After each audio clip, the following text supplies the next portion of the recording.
Jesus wonders ministries వారు నిర్వహించు ఆదివారం ఆరాధన ప్రతి ఆదివారం ఉదయం 10 గంటలకు ప్రారంభమగును.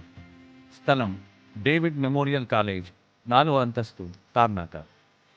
మరిన్ని వివరాలకు మా యూట్యూబ్ ఛానల్ను సబ్స్క్రైబ్ చేసుకోండి. ఈ మినిస్ట్రీ పాస్టర్ గారికి నా యొక్క హృదయపూర్వక వందనాలు. బ్రదర్ మాట్లాడుతుండగా ఆ మాటలలో ఎంతో నాకు బలం పొందుకొని ఉన్నాననేసి ఆ విశ్వాసం నాలో చాలా కలిగిందనమాట. పాస్టర్ గారితో నేను ప్రేయర్ చేయించుకున్నప్పుడు నాకు చాలా అనుభవాలు మీరు చూస్తారన్నప్పుడు నాకు చాలా బలమైన విశ్వాసంలోనికి నేను వెళ్ళిపోయినా అనమాట. నాకు తప్పకుండా జరుగుతున్నాయి అని చెప్పేసి గృహం కొరకు కూడా నేను ప్రార్థించమన్నప్పుడు బ్రదరు ప్రేయర్ చేశారు. నా లైఫ్లో కూడా నేను ఇంకా అద్భుతాలు చూస్తారు అని చెప్పేసి అన్నప్పటికీ నేను కోల్పోయినవన్నీ నాకు దేవుడు ఇస్తా అనేసి అన్నాడు.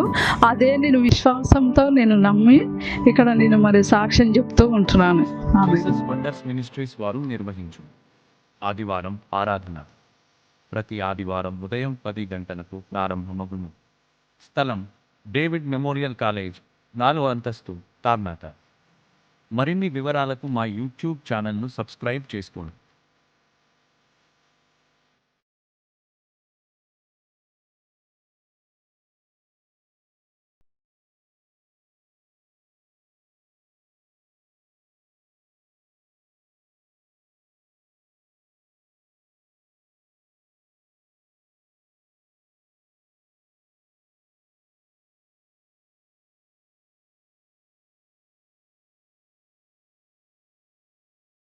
మనకి జీవమునకు ఆధారం ఎవరు? యేసుప్రభువు, జీసస్ క్రైస్ట్. నీ జీవితానికి సంబంధించి ప్రతిదీ కూడా మూలము ఆయనే. ఆరోగ్యానికి కావచ్చు, లేదా పిల్లల భవిష్యత్తు, పిల్లల జీవితానికి, కుటుంబంలో సమాధానమునకు, లేదా కుటుంబము సుఖముగా సంతోషముగా కుటుంబము జీవించడానికి కానీ, వీటన్నిటికీ కూడా మూలము ఎవరంటే ఆయనే. That you have to understand. ఆయన లేకపోతే నేను. సో మన జీవితానికి సోర్స్ ఎవరు అంటే, సోర్స్ ఇచ్చేది ఎవరంటే దేవుడు. హల్లెలూయా. సో మీ లైఫ్ని కంట్రోల్ చేసేది ఎవరంటే ఆయన మాత్రమే. Hallelujah. So protector of your life. నీ లైఫ్ని ప్రొటెక్ట్ చేసేది ఎవరు? నిన్ను భద్రపరిచేది, నిన్ను కాపాడేది ఎవరు అంటే ఆయన. ఎందుకంటే మీ లైఫ్కి గ్యారెంటీ లేదు. అందుకే ఇన్సూరెన్స్లు ఉంటాయి. ఏముంటాయి తెలుసా? ఇన్సూరెన్స్ చేసుకుంటాం మామూలుగా. సో ప్రొటెక్టర్ ఆఫ్ లైఫ్ అంటే ఆయన కాపాడేవాడు ఆయనే అని యాకోబుకి తెలుసు. కాబట్టి యాకోబు ఏం చేశాడు? మొక్కుకొని, ఎంతైతే నాకు తిండికి కానీ బట్టలకు కానీ ఏ లోటు లేకుండా నువ్వు చేస్తే మళ్ళీ ఇదే స్థలానికి వచ్చి 10వ భాగం ఇస్తాను అన్నాడు. హల్లెలూయా. డిటెరోనమీ చాప్టర్ 26 verse 1 నుంచి చూద్దాం. నీ దేవుడైన యెహోవా. అయితే ఇక్కడ when you are giving, మన దేవునికి ఇచ్చేటప్పుడు వాట్ యాటిట్యూడ్, ఏ హృదయము, మనము ఏ స్వభావము మనం కలిగి ఉండాలి అనే విషయం గురించి మాట్లాడు. నీ దేవుడని యెహోవా, చదువమ్మా, స్వాస్థ్యముగా ఇచ్చుచున్న దేశమునకు నీవు వచ్చి దాన్ని స్వాధీనపరుచుకొని దానిలో నివసించుచున్నప్పుడు నీ దేవుడైన యెహోవా నీకిచ్చుచున్న నీ భూమిలో నుండి నువ్వు కూర్చుకొన్న భూ ఫలములన్నిటిలోను ప్రథమ ఫలములను తీసుకొని గంపలో ఉంచి నీ దేవుడైన యెహోవా తన నామమునకు మందిరమును ఏర్పరచుకొన్న స్థలమునకు వెళ్ళి ఆ దినములలో నుండి యాజకుని యొద్దకు పోయి, యెహోవా మన పితరులకు ఇచ్చేదనని ప్రమాణం చేసిన దేశమునకు నేను వచ్చి ఉన్న సంగతి నేడు నీ దేవుడైన యెహోవా సన్నిధిని ఒప్పుకొనుచున్నానని అతనితో చెప్పవలెను. ఇక్కడ చూడండి, ఇక్కడ దేర్ ఆర్ 3 కన్ఫెషన్స్ ఉన్నాయి. మనకి కలిగి ఉన్నదంతయు ఎవరిదే? చెప్పండి, గట్టి చెప్పండి, ఎవరిదే? సో నాది అనుకుంటే అంత పిచ్చోడెవడు భూమి మీద లేరు. మనకంటూ ఏమీ లేదు. సో ఇక్కడ చూడండి, ఇక్కడ మనకు కలిగి ఉన్నది మనము తీసుకొని దేవుని దగ్గరికి వెళ్ళినప్పుడు ఇక్కడ కన్ఫెషన్స్, 3 కన్ఫెషన్స్. ఏం మాట్లాడాలి, అనే 3 కన్ఫెషన్స్ మనకు కనిపిస్తాయి. ఇక్కడ 2వ వచనంలో చూడండి, ఇక్కడ ఏమని మాట్లాడతాడంట, ఒక వ్యక్తి తనకు కలిగిందంత దాంట్లో నీ దేవుడని యెహోవా నీకు ఇచ్చుచున్న ఈ భూమిలో నుండి నీవు కూర్చుకొను భూఫలములన్నిటిలోను ప్రథమ ఫలములను తీసుకొని ఫస్ట్ ఫ్రూట్ గంపలో ఉంచి ఏం చేయాలంట దేవుడు చెప్తున్నాడు. వాళ్ళు ఏంటంట, వాళ్ళకి if they got any money, ఏ ధనమైన వాళ్ళ జీవితంలో అంటే వాళ్ళకి వచ్చినప్పుడు ఎనీ మనీ, ఏ మనీ అయినా రాబడి వచ్చినప్పుడు ఆ రాబడిలో మొదటి భాగము తీసుకొని ఒక గంపలో పెట్టి నీ దేవుడైన యెహోవా తన నామమునకు మందిరమును ఏర్పరచుకొను స్థలమునకు వెళ్ళి ఫస్ట్ చేయాల్సిన పని ఏంటి, వాళ్ళకి ఎంతైతే వస్తుందో వాళ్ళకి ఆ భూమిలో నుండి నీవు కూర్చుకున్న భూఫలములన్నిటిలో ప్రథమ ఫలమును తీసుకోవాలి. ప్రథమ ఫలమును తీసుకొని ఫస్ట్ ఫ్రూట్ ని తీసుకొని ఆ గంపలో పెట్టుకొని ఆ గంపను ఎక్కడ తీసుకుని వెళ్ళాలంట, దేవుని మందిరమునకు తీసుకొని వెళ్ళాలి. మందిరము తీసుకొని వెళ్ళిన తర్వాత ఆ దినములలో నుండి యాజకుని యొద్దకు పోయి యెహోవా మన పితరులకు కిచ్చేదనని ప్రమాణం చేసిన దేశమునకు వచ్చి ఉన్న సంగతి నేడు నీ దేవుడైన యెహోవా సన్నిధిని ఒప్పుకొనుచున్నాను. కన్ఫెషన్, ఒప్పుకొనుచున్నాను. ఏమని ఒప్పుకోవాలంట, ఆ ధనము తీసుకొని వచ్చిన దాంట్లో ఆ భాగము తీసుకొని దేవుని మందిరంకి వెళ్ళి ఆ యాజకుని దగ్గరికి వెళ్ళి ఒప్పుకోవాలంట. ఏమని ఒప్పుకోవాలంట, ప్రభువా ఇది నీవు మా పితరులకు ఇచ్చిన స్వాస్థ్యము, నువ్వు మా పితరులకు స్వాస్థ్యం ఇచ్చి వాగ్దానం ఇచ్చి ఆ వాగ్దానం ప్రకారము మమ్మల్ని పాలు తేనె ప్రవహించే దేశమునకు నడిపించి ఆ పాలు తేనె ప్రవహించే దేశంలోనికి మమ్మల్ని తీసుకొచ్చి నువ్వు తీసుకొచ్చిన తర్వాత మాకొచ్చిన పంటలో మాకొచ్చిన ధనములో భాగం ఇది అని చెప్పాలంట. హల్లెలూయా.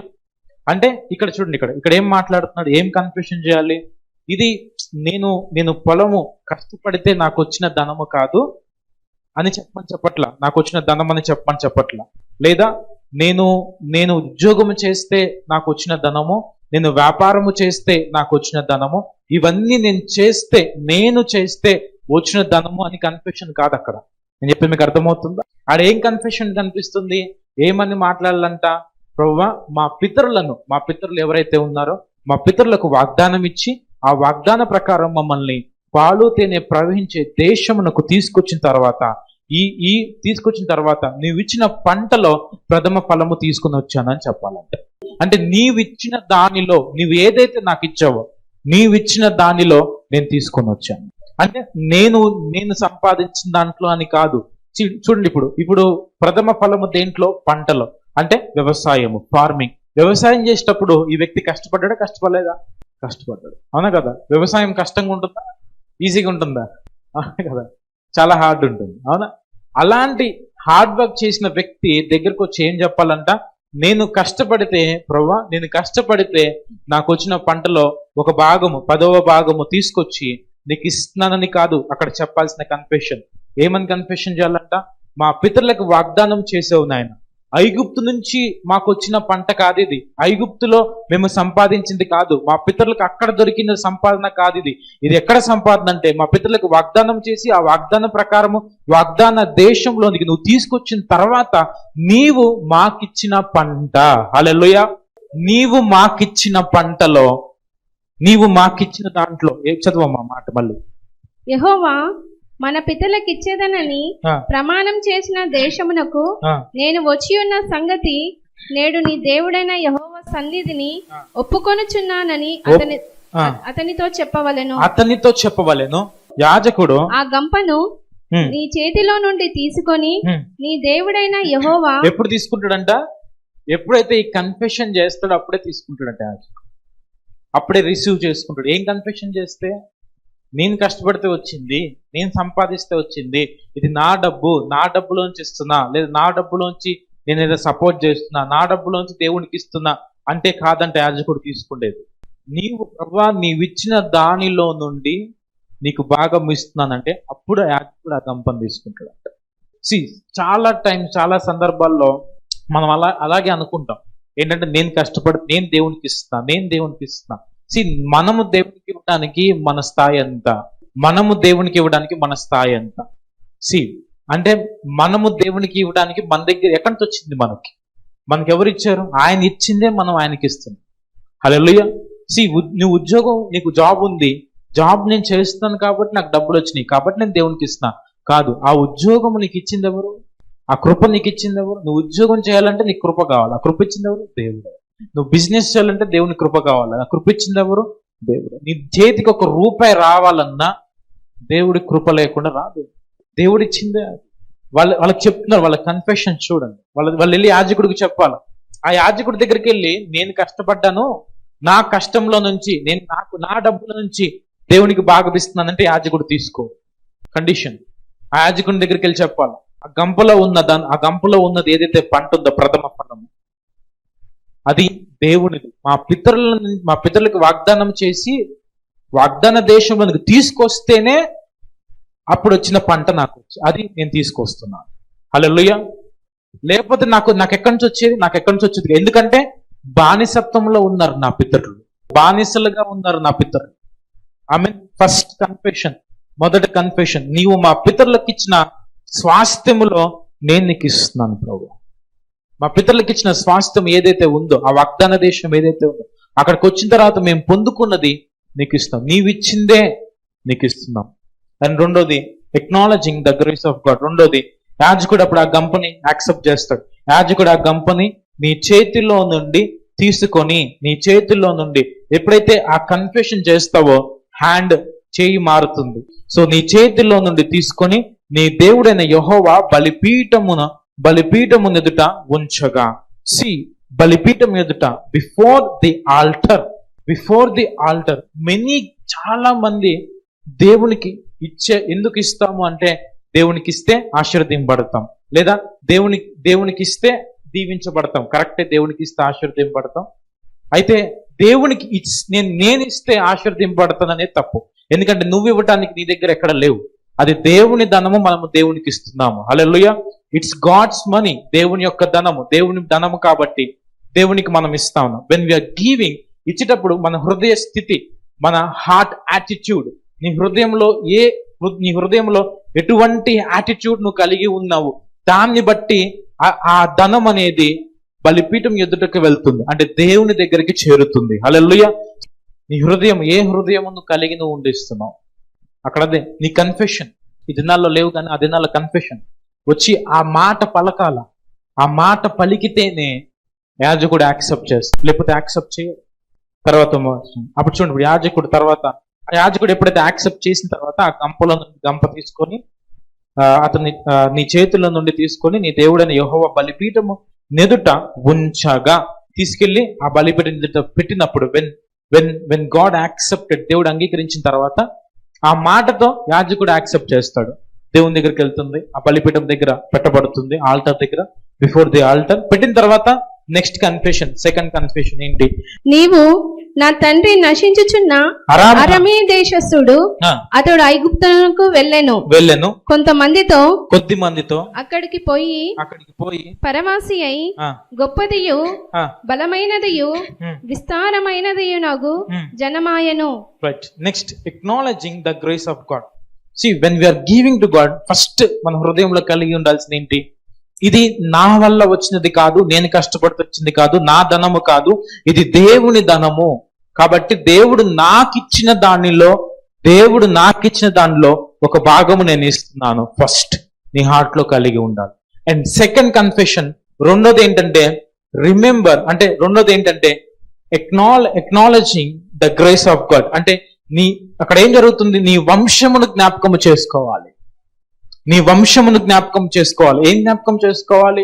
నీ వంశము, ఇంతకు ముందు నీ వంశం ఏ రీతిగా ఉండేది, నీ పితరులు ఏ రీతిగా ఉండేవాళ్ళు. ఒకప్పుడు నీ పితరులకి తినటానికి కూడా సరి అయిన ఆహారం ఉండేది కాదేమో, లేదా నీ పితరులకి సరి అయిన గృహము ఉండటానికి కూడా ఉండేది కాదేమో, కానీ నువ్వు ఆ రీతిగా దేవుడు నిన్ను ఉంచలేదు, దేవుడు కృప చూపించాడు. హల్లెలూయా, హల్లెలూయా. చాలా మంది అంటారు, మా నాన్న ఇలా ఉండేవాడు కానీ నేను ఇలాగున్నాను అంటారు. హల్లెలూయా. సో మీ పితరులు పడిన కష్టము కాకుండా, వాళ్ళు పడిన శ్రమ కాకుండా, లేదా వాళ్ళు వ్యవసాయం చేస్తా ఉన్నారేమో, మీరేమో బిజినెస్ చేస్తా ఉందనేమో. సో నీ వంశమును జ్ఞాపకము చేసుకోవాలి. సెకండ్ పాయింట్, నీ వంశమును జ్ఞాపకం చేసుకోవాలి. మొదటిగా నువ్వు ఎక్కడి నుంచి వచ్చావు, నువ్వు ఏ స్థితిలో నుంచి వచ్చావు, నీకు ఎవరిచ్చారు అనేది జ్ఞాపకం చేసుకొని పలకాలి. రెండోది, నీ పరిస్థితి ఏంటి, ఇంతకు ముందు ఏ స్థితిలో నుంచి ఇక్కడ దాకా వచ్చావు, నీ పితరులు ఎలా కష్టపడ్డారు, నీ పితరులు ఏ స్థితిలో, నీ పితరులకు రక్షణ లేని స్థితిలో ఉన్నవారు, కానీ నీకు రక్షణ ఉంది. వాళ్ళు ఎటువంటి విడుదల చూడలేని స్థితిలో ఉన్నారు, కానీ దేవుడు నీకు ఆశీర్వదించి ఆ ఉద్యోగమో ఆ వ్యాపారమో ఏదో ఒకటి దేవుడు నీకు ఇచ్చాడు. సో దాన్ని నువ్వు జ్ఞాపకము చేసుకోవాలి. సో నీ పాస్ట్, నీ తండ్రి ధనవంతుడు కాదు, కానీ దేవుడు నిన్ను ధనవంతుడిలాగా లేవనెత్తాడు. హల్లెలూయా. నీ తల్లిదండ్రులు చదువుకోలేదు, కానీ నువ్వు చదువుకున్నావు. ఎలాగా? ఎవరిచ్చారు ఆ కృప? దేవుడిచ్చాడు. నీ స్థితిని గుర్తెరుగుట, నీ స్థితిని గ్రహించుట. ఆమెన్.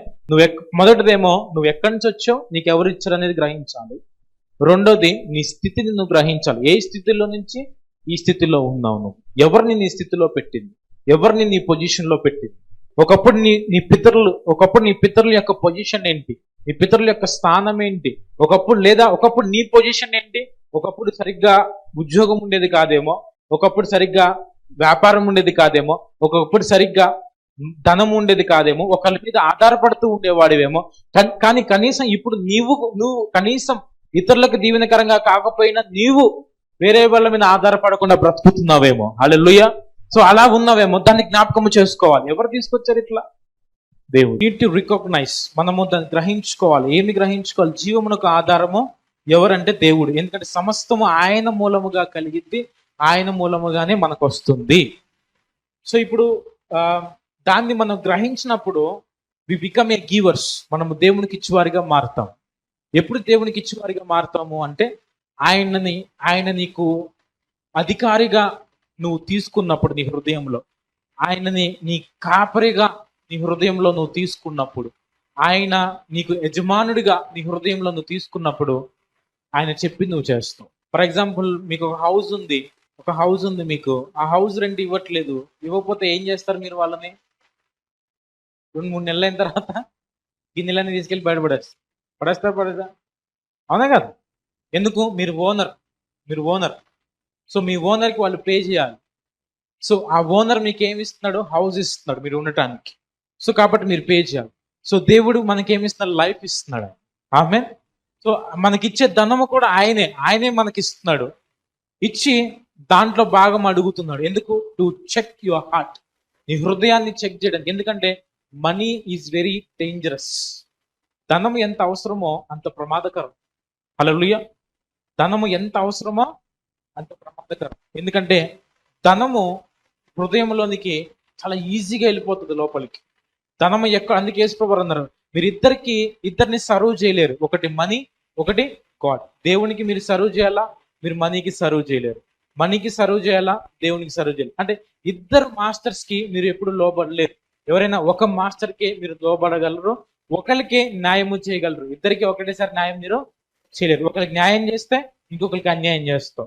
అంటే ధనంకి న్యాయం చేసావు అనుకోండి, దేవుడికి అన్యాయం చేసినట్టు. దేవుడికి న్యాయం చేస్తే ధనంకి అన్యాయం. So both are different. ఈ టాపిక్ ఎంతవరకు ఇప్పుడు అర్థమైందా? అర్థం లాభం చెప్తుందా? సో బాగేదని లేదు, అర్థం కాదు. సో ఇప్పుడు ఈ మనీ అనేది చాలా కరెక్ట్ గా మనం బ్యాలెన్స్ చేయాలి. లేకపోతే ఈ మనీ మనల్ని ఒక ఆట ఆడుకుంటుంది. ఏమాడుకుంటుంది చెప్పాల? ప్రపంచంలో మీరు ఎవరిని కదిలించినా, ఏ విశ్వాసాన్ని కదిలించినా 99% ఫైనాన్షియల్ ప్రాబ్లం ఉంటారు. ఏమంటారు? సో అందుకే ధనం ఎక్కడ ఉంటుందో హృదయం అక్కడ ఉంటుంది. సో ధనము ఎక్కడ ఉంటుందో హార్ట్ అక్కడ ఉంటుంది. కాబట్టి అందుకే ధనం ఆయనకి ఇచ్చినప్పుడు హార్ట్ ఆయన మీదకి వెళ్తుంది. Same simple. అందుకే కీర్తనలో కూడా ఒక మాట ఉంటుంది, ఈ భూమి దాని సంపూర్ణత యెహోవాది అంట. Hallelujah. The earth and fullness belongs to the lord. అంటే ఈ భూమికి ఓనర్ ఎవరు? ఇప్పుడు మనం అద్దెకుంటున్నాం అంతే. మీరు పరదేశులు, ఈ భూమి నాది, మీరు పరదేశులు వాక్యంలో. హల్లెలూయా. సో ఇప్పుడు మనం ఉంటున్నప్పుడు వెన్ స్టేయింగ్, మన ఓనర్ ఎలా చెప్తే మనం అలా వినాలి. హల్లెలూయా. మన ఓనర్ మనకి ఎలా డైరెక్షన్ ఇస్తే అలాగా డైరెక్షన్ ఇస్తే దాన్ని మనం పాటించాలి. హల్లెలూయా. ఇక్కడ అదే ఉంది. ముందు పెట్టి వాళ్ళు ధనమును ముందు పెట్టి వాళ్ళు చేసే కన్ఫెషన్ అదే. ఆ కన్ఫెషన్ చూస్తే మీకు ఏమర్థమవుతుందంటే, ఓనర్ అంటే ఆయన కాపరిగా, ఆయన యజమానుడిగా వాళ్ళు మాట్లాడుతున్నారు. హల్లెలూయా. అండ్ ఎప్పుడైతే ఆ కన్ఫెషన్ మన హార్ట్ లో మన ఆ స్టాండర్డ్ ఆ స్థితిలోనికి మనం వెళ్తామో, ఆ మాటలు పలికే స్థితిలోనికి మనం వెళ్తామో, మన ఆఫరింగ్స్ అనేవి యాక్సెప్ట్ చేయబడతావి. ఎప్పుడైతే యాక్సెప్ట్ చేయబడతావో దేవుడు మల్టిప్లై చేయడం కూడా స్టార్ట్ చేస్తాడు. నువ్వు నీ ధనము దేవుడికి అవసరం లేదు. It's talks about your heart condition. నీ హృదయ స్థితిని దేవుడు చూస్తున్నాడు దాంట్లో. ఆమేన్. దేవుడికి నీ దగ్గర ₹1,00,00,000 ఉన్నాయి. నీ దగ్గర ₹1,00,00,000 ఉన్నప్పుడు 10 లక్షలు దేవుడికి అవసరం లేదు. ఎందుకంటే ₹1,00,00,000 ఇచ్చింది ఆయనే కదా. Amen. He does not need.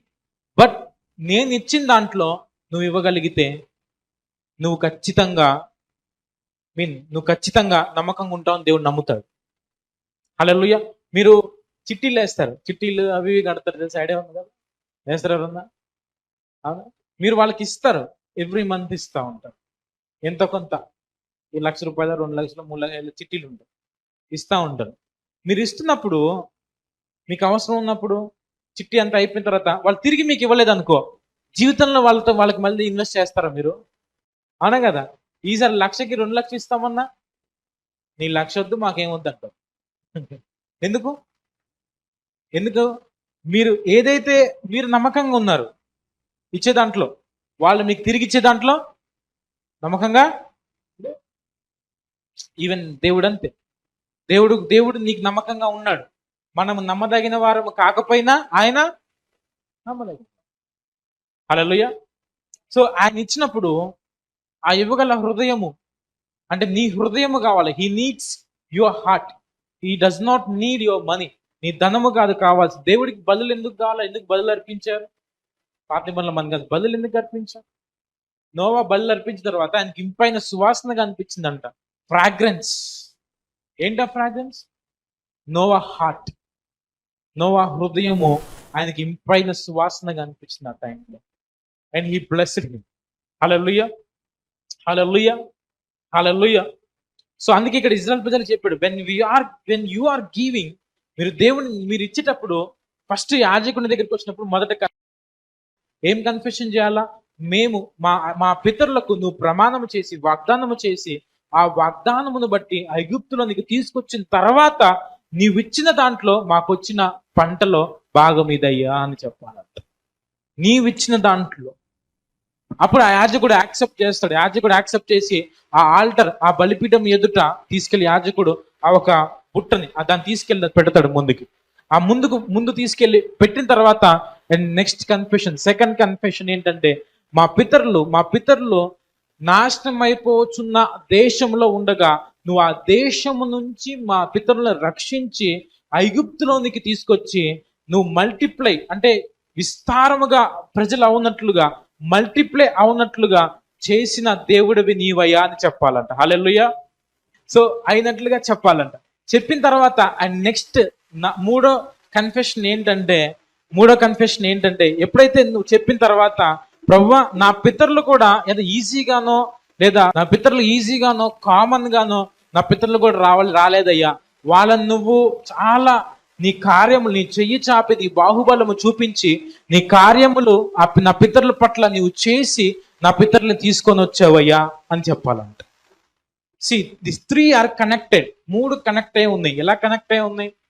For example, this 3 are connected. ఈ 3 ఎలా కనెక్ట్ అయి ఉన్నాయి? ఫస్ట్ది ఏం చెప్పారు? మా పితరులకు వాగ్దానం చేసి తీసుకొచ్చిన తర్వాత ఈ వాగ్దాన దేశంలో మాకు నువ్వు అనుగ్రహించిన పంట. వీళ్ళు అనుకోవచ్చు ఆ మాట తర్వాత, మా పితరులను తీసుకొచ్చిన తర్వాత వాగ్దాన దేశంలో అనుగ్రహించిన పంట అంటే మీ పితరులు గొప్పవారు అని అనుకోవచ్చు. అందుకని నెక్స్ట్ కన్ఫెషన్ ఏంటి?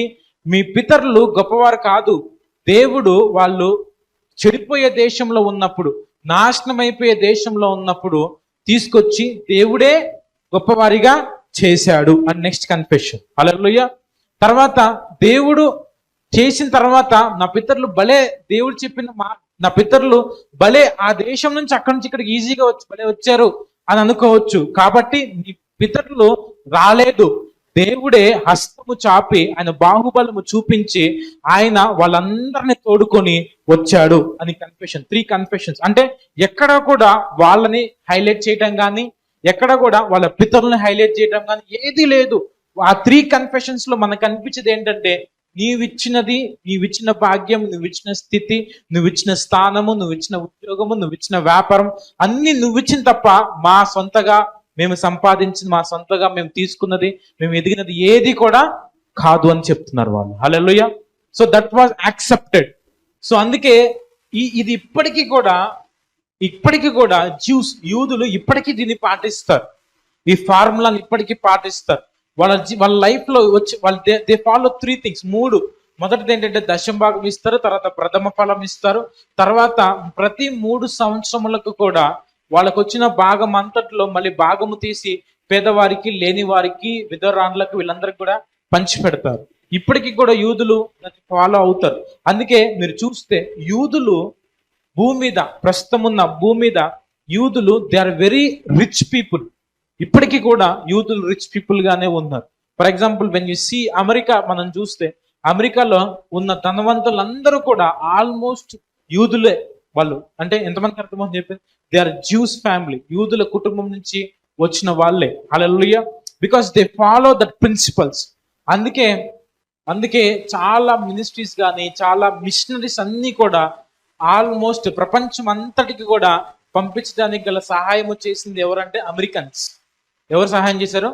అమెరికన్ సహాయం. Because they are very givers, they are good givers. Even మనం చూస్తే మనకు అనిపించే లైక్ రిచ్ పీపుల్స్ లో ఫేస్బుక్ ఫౌండర్ మార్క్ జూకర్బర్గ్ ఎవరు? జ్యూస్, యూదుడు. ఎంతమంది తెలుసా? తెలీదా? జ్యూస్ ఫ్యామిలీ, యూదుల కుటుంబం నుంచి వచ్చిన వ్యక్తే mark Zuckerberg. And God blessed him. దేవుడు ఆ వ్యక్తిని దీవించాడు. మీరు చూడండి, ఆయన గురించి మొత్తం మీరు స్టడీ చేస్తే he was a good giver for missionaries కానీ, లైక్ చాలా వాటికి కూడా హీ వాజ్ ఎ గీవర్. అందుకే వాక్యంలో రాయబడి ఉంది, ఇయ్యుడి మీకు ఇవ్వబడుననుంది. ఇయ్యుడి, give us always receive. Giving heart కలిగి ఉన్న వ్యక్తి విషయంలో దేవుడు కూడా గివింగ్ హార్ట్ కలిగి ఉంటాడు. Hallelujah. Even not only many rich peoples are there. Even not only ఇండియాలో దాదాపు ఒక 100 మంది వరకు 100 పీపుల్స్ ఉంటారు. 100 ఫ్యామిలీస్, 100 పీపుల్స్ అండ్ 100 ఫ్యామిలీస్. ఒక 100 కుటుంబాల దాకా, కనీసం ఒక 100 కుటుంబాల దాకా యూదులు ఉంటారు. ఆ 100 కుటుంబాలని మీరు స్టడీ చేస్తే ఆ 100 కుటుంబాలు కూడా ఆల్మోస్ట్ ప్రతి వ్యక్తికి కూడా ఏదో ఒక కంపెనీ, టెక్స్టైల్ కంపెనీ కావచ్చు, ఫుడ్ కి సంబంధించిన ఫ్యాక్టరీస్ కావచ్చు, ఏదో ఒక కంపెనీలో ఎస్టాబ్లిష్ అయి ఉన్నారు. లైక్ చెన్నైలో ఎక్కువ మంది, చెన్నైలో అంటే తమిళనాడులో ఎక్కువ, దాదాపు ఒక 50 నుంచి 60 ఫ్యామిలీస్ దాకా తమిళనాడులో ఉన్నారు. కేరళలో ఉన్నారు ఒక 30 families. When the study, so they follow this rules. ఈ రూల్సే వాళ్ళు ఫాలో అవుతారు. ఏంటి? గివింగ్ హ్యాబిట్ అంటే దేవునికి ఇచ్చేటప్పుడు కూడా వాళ్ళ నేచర్ ఎలా ఉంటుందో, స్వభావం అంటే ఇది నా వల్ల వచ్చింది కాదు, ఇది నీ ధనం, ఇట్స్ యువర్ మనీ, నీ ధనము, నువ్వు ఇస్తున్నది నేను నీకు ఇస్తున్నాను. ఆమెన్. ఈవెన్ బిల్ గేట్స్ కూడా యూదుడే. ఎంతమంది తెలుసు బిల్ గేట్స్? ఎంతమంది తెలుసు? He was a rich man, చాలా ధనికుడు.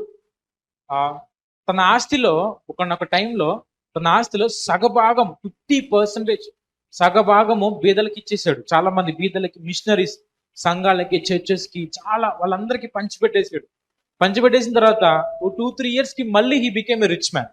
ఆ రిచ్ పీపుల్స్ లిస్ట్ లోకి మళ్ళీ వచ్చేసాడు ఆయన. అంటే ఎందుకు అలాగ వస్తా ఉన్నాడు? ఎందుకు ఇంకా మార్క్ జూకర్బర్గ్ ఎందుకు దే ఆర్ గ్రోయింగ్. వాళ్ళు ఎదుగుతా ఉన్నారు. ఎందుకు అలా ఎదుగుతున్నారు? They follow only one principle. వాళ్ళు ఫాలో అయ్యేది ఒకటే ప్రిన్సిపల్, గివింగ్ ప్రిన్సిపల్. హల్లెలూయా. ఎందుకంటే ఇయ్యుడి మీకు ఇవ్వబడుననుంది, ఇచ్చేవాడికే ఇవ్వబడును. ఆమేన్. హల్లెలూయా. ప్రపంచంలో మీరు చూసుకున్న కూడా టాప్ వెల్తీ పీపుల్, చాలా సమృద్ధిలో ఉన్న ప్రజలందరూ కూడా ఆల్మోస్ట్ దే ఆర్ బిలీవర్స్, విశ్వాసులై ఉన్నారు. అండ్ ముఖ్యంగా దే ఆర్ గివర్స్, ఇచ్చేవారిగా ఉన్నారు. మీకు తెలుసా జాయిస్ మేర్? ఎంతమంది తెలుసు జాయిస్ మేర్? తెలుసా జాయిస్ మేర్ చేసినంత, షీ వాజ్ ఎ వండర్ఫుల్ గీవర్. ఆమె కొన్ని వేల కోట్లు పంచి పెడతా ఉంటారు. కొన్ని వేల కోట్లు దేవుడు చెప్పిన ప్రకారం. కొన్ని లక్షల మందిని ఫీడ్ చేస్తుంది ఈరోజు. కొన్ని లక్షల మందిని పోషిస్తా ఉంది. ఒకరోజు వాళ్ళ కొడుకు అడిగాడు, వాళ్ళ సన్, అమ్మ నువ్వు ఇంతగా ఇచ్చేస్తున్నావు, కొన్ని లక్షల మందికి ఇచ్చేస్తున్నావు, ఇట్లా కొన్ని లక్షల మందిని పోషిస్తున్నావు, కొన్ని వేల సంఘాలను నువ్వు పోషిస్తున్నావు కదా, మరి నీకు భయమేదా? ఒకరోజు అయిపోతే నీ భయమేదా అంటే ఆ మంది అంట, నేను ఇస్తా ఉంటే ఆయన నాకు ఇస్తా ఉంటాడు, అదే నా సీక్రెట్ అందంట. సో ఇది మీరు అర్థం చేసుకోవాలి. నేను చెప్పేది ఎంతమందికి అర్థమవుతుంది? మలాకి 3:10 మీకు అర్థం 3 things, 3 విషయాలు దేవుడు చేస్తాడు.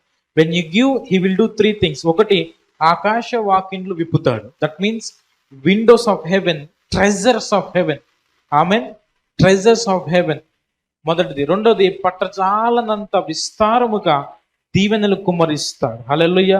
దట్ మీన్స్ నీ ప్లేస్ సరిపోనంత దీవెనలు నీ మీద కుమ్మరిస్తాడు దేవుడు. మూడోది, మీ పంటను తినివేయు పురుగులను కంప్లీట్ గా దేవుడు గద్దిస్తాడు. హల్లెలూయా, హల్లెలూయా, హల్లెలూయా. బికాస్ ఎవరికి చేస్తారు ఇది? గివర్స్, దేవునికి ఇచ్చేవారికి. He is the founder, main head. మనం మేనేజర్స్. ఆయన యొక్క రాజ్యంలో, దేవుని రాజ్యంలో మనం మేనేజర్స్ మనం. హల్లెలూయా. ఆయన యజమానుడు. సో ఆ యజమానుడు మనకు లైఫ్ ఇచ్చాడు, జీవితం ఇచ్చాడు. అందుకే మనీ కూడా మనకి ఇష్టం వచ్చినట్లుగా ఖర్చు పెట్టకూడదు. ఎంతమందికి అర్థం? మనకి ఇష్టం వచ్చినట్లుగా ఖర్చు పెట్టకూడదు. See some people are very rich. కొంతమంది చాలా ధనవంతులుగా ఉన్నారు. ఆ ధనవంతులు దేవుని యొక్క ప్రిన్సిపల్స్ ని బాగా ఫాలో అవుతారు. They will ask God for everything. ప్రతి దానికి కూడా దేవుని అడుగుతారు. హౌ టు ఏ విధముగా కొన్ని విషయాల్లో,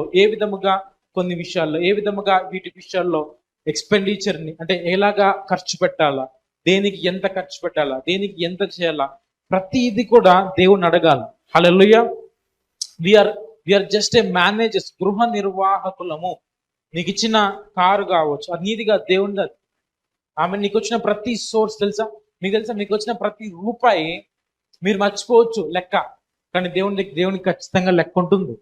ఆమె ఆ చివరి దినాన ఆయన వచ్చినప్పుడు ప్రతిదీ కూడా హీ విల్ ఆస్క్, నేను నీకు ఇంత ధనం ఇచ్చాను, ఎందుకు ఇలా చేశాను, ఇంత ధనం ఇచ్చాను, ఎవ్రీథింగ్ హీ విల్ ఆస్క్. ప్రతిదీ కూడా మనకి ఇష్టం వచ్చినట్టు మనం ఖర్చు పెట్టుకోకూడదు. అది కూడా ప్రాముఖ్యం. అయితే మనకు అర్థమవుతుంది.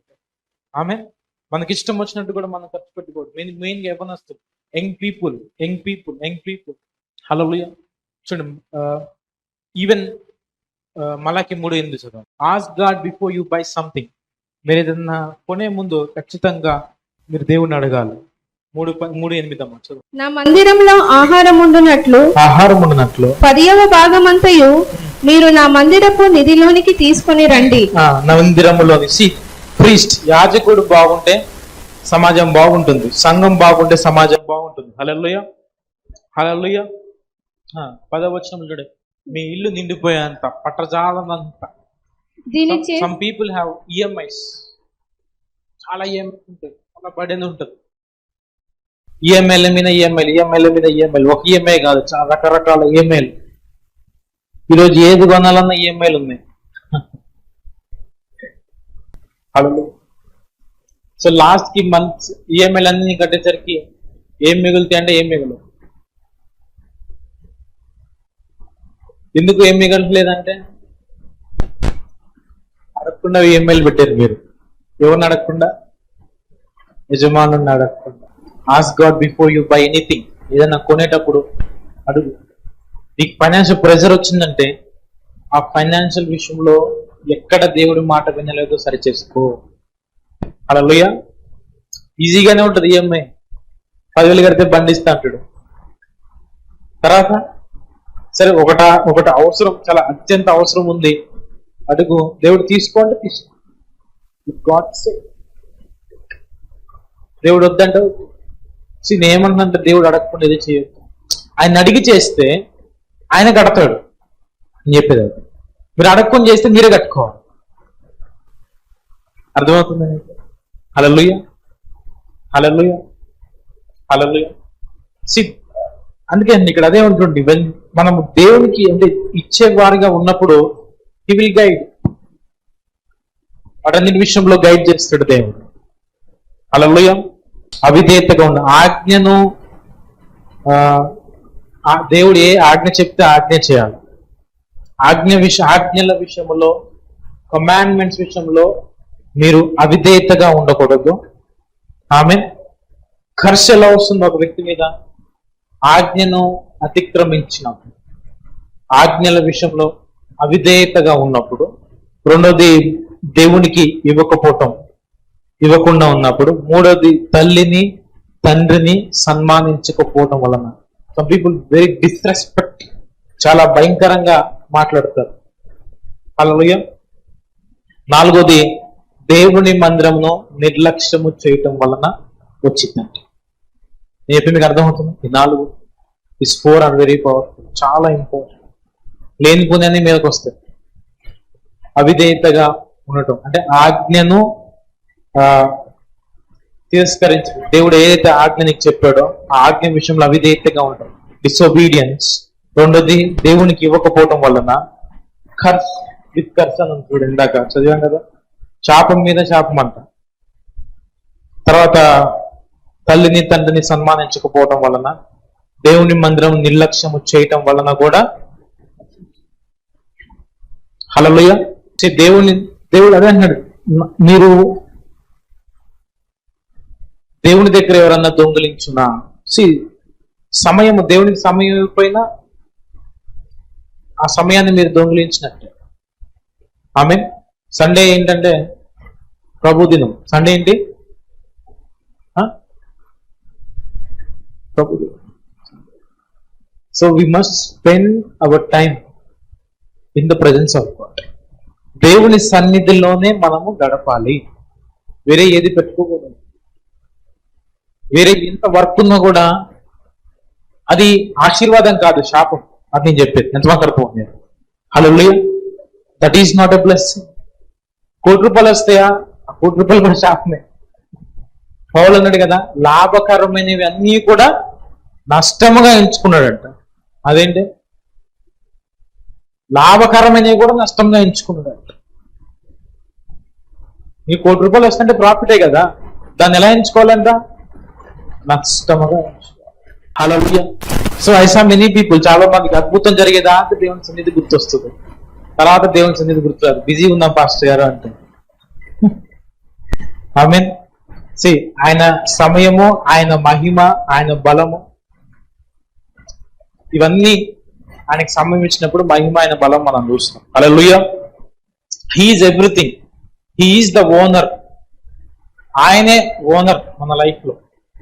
ఆయన యజమానుడిగా మనం భావించాలి.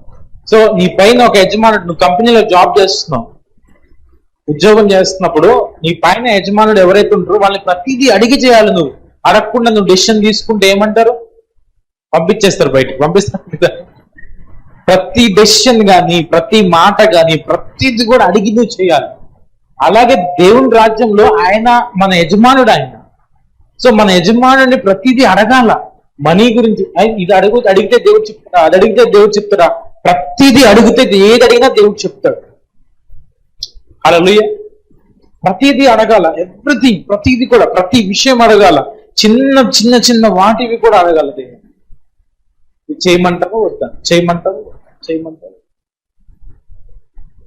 ఒకవేళ ఆయన చెయ్యి అన్నాడు అనుకోండి, పౌలు అట్లాగే అడిగాడు, వెళ్ళమంటావో వద్దంటే వెళ్ళి అన్నాడు. పట్టుకొని తీసుకెళ్ళి ఓడలో వేసి, జైలు వేసి తీసుకెళ్తున్నారు పౌల్ని. వెళ్ళమంది ఎవరు? వెంటనే దూత వచ్చింది, అందరు భయపడతా ఉన్నారు.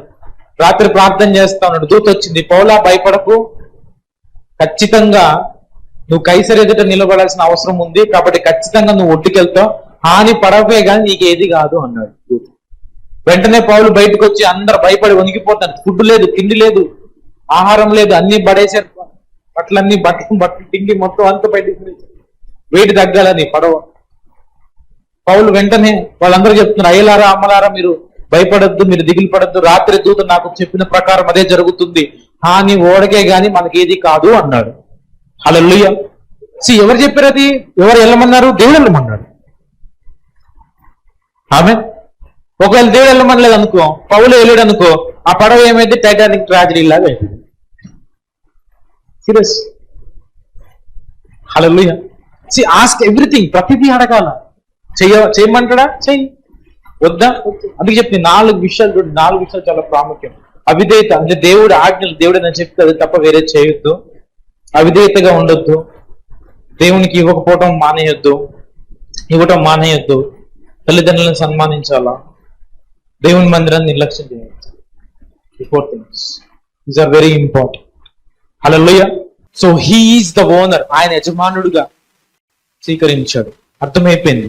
అన్నిటికీ చేపలు రాత్రంతా పట్టిన వినని చేప ఆయన ఒక్క మాటతో విన్నాయి అంటే ఈయనే నిజమైన యజమానుడు అన్నిటికీ.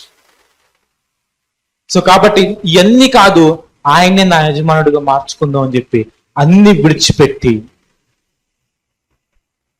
పేతురు యేసు ప్రభువుని వెంబడించడం స్టార్ట్ చేశాడు. హల్లెలూయా, హల్లెలూయా, హల్లెలూయా.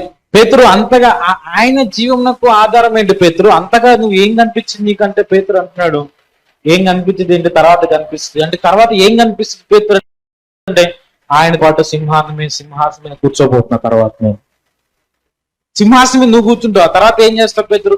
సింహాసనం మీద ఆయనతో పాటు కూర్చొని 12 గోత్రములకు తీర్పు తీరుస్తాను. చేపలు పడితే ఈ పొజిషన్ వస్తుందా? మనం చేపలు పడుతున్నామంటే ఇట్లనే ఉంటుంది మన జీవితం. ఇంకా ఆయన చెప్పింది చేద్దాం. When you run for money, ధనం వెనకాల పరిగెత్తే ఉంటుంది, పరిగెడుతూనే ఉండాలి మీరు. చివరికి దొరికింది అనుకోండి, ఆ లోపు ఆ రాత్రే మీ జీవితం అయిపోతుంది. Many people are struggling for money. చాలా మంది రాత్రంతా పేతురు చేపలు పట్టినట్లుగా జీవితకాలం అంతా ధనము కోసం పేతురు కష్టపడినట్లు కష్టపడతా ఉన్నారు. Still may God open your eyes today. నీ కన్నులు దేవుడు తెరిచిన గాక. హల్లెలూయా. ఈ రోజు నువ్వు నీ జీవమునకు ఆధారం ఆయన్ని మార్చుకోవాలి. నా చదువు కాదు నన్ను ఉన్నతమైన స్థానంలో తీసుకెళ్ళి, నా ఉద్యోగం కాదు ఆయన అని చెప్పి ఎగ్జామ్స్ రాయి, పాస్ అవుతారు ఖచ్చితంగా.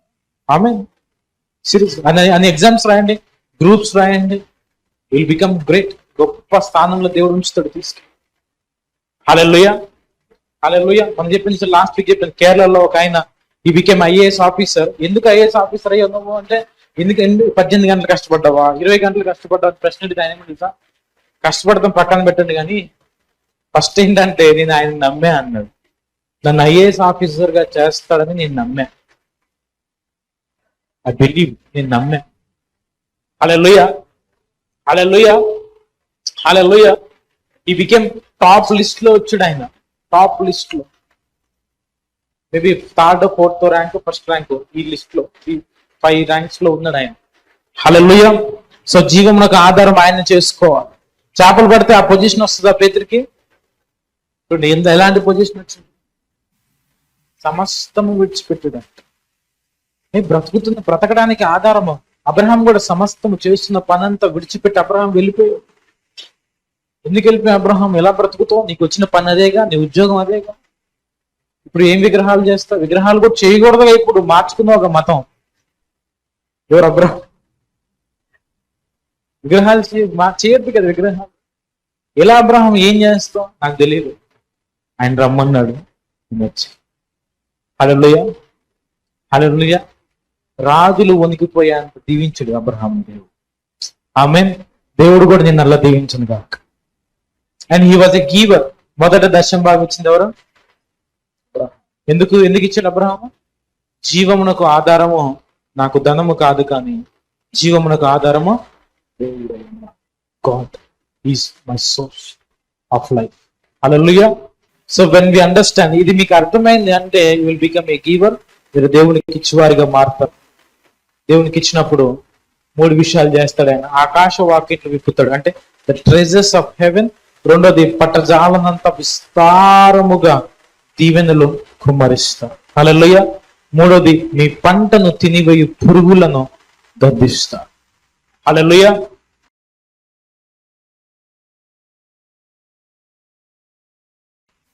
In the name of Jesus. తండ్రి నీ నామమును బట్టి ప్రభువా, Lord bless everyone. ప్రతి బిడ్డలను దీవించండి. ఈ స్థలంలో కూడి ఉన్న ప్రతి బిడ్డలను ఆశీర్వదించండి. నేను చెప్పిన మాట ప్రకారము ఆ మాటలు వాళ్ళ హృదయంలో లోతుగా నాటబడినట్లు, ఆ మాటల ప్రకారం వినివారి మాత్రమే ఉండకుండా ఇది చేయి వారిగా మారినట్లు కృప అనుగ్రహించమని ప్రార్థిస్తున్నాను. ఇది మొదలుకొని ప్రభువా బిడ్డలకి సహాయం చేయండి. ఆర్థిక ఎటువంటి లేమియు ఇక మీదట ఉండకుండా ఈ దీవెనలన్నీ వీళ్ళ మీద కుమ్మరించి నడిపించమని యేసు క్రీస్తు నామమున ప్రార్థించి పొందుకున్నాము తండ్రి. ఆమేన్.